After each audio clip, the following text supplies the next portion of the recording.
Okay, now we're gonna do the plyometrics for run 1. Okay, so the 4 plyometrics that we have are kneeling lateral bound and land, kneeling lateral bound and back, 1 leg bound and land, and tuck jumps. Okay, so if we start with the kneeling lateral bound and land, this is 2 by 10 total. Okay, so 5 each leg. You're gonna start on a knee with your outside knee up. All right, so what I'm gonna do is I'm gonna explode off of this knee, laterally jump out there, land on my left leg controlled, and just control myself down to the ground. Okay, so I'm gonna be here, explode out, land, try to stick it and control myself down. Okay, land, try to stick it and control myself down.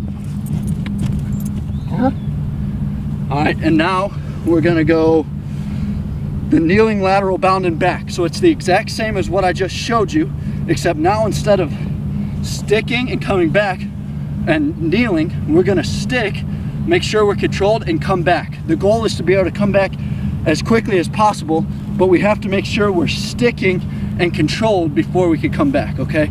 So once we're really good at it, we'll be able to just stick, boom, and come right back into it. But it'll just look like right here, you're gonna explode out, stick, come back. Explode out, stick, come back. All right, and that's 5 each leg. Okay, then we have 1 leg bound and land, all right? So it's just like the bounding we showed in the development, except now, instead of springing off each step, you're gonna control your body and you're gonna stick it. Okay, so if I'm here, I'm gonna bound off my right leg, stick my left, stick my right, stick my left.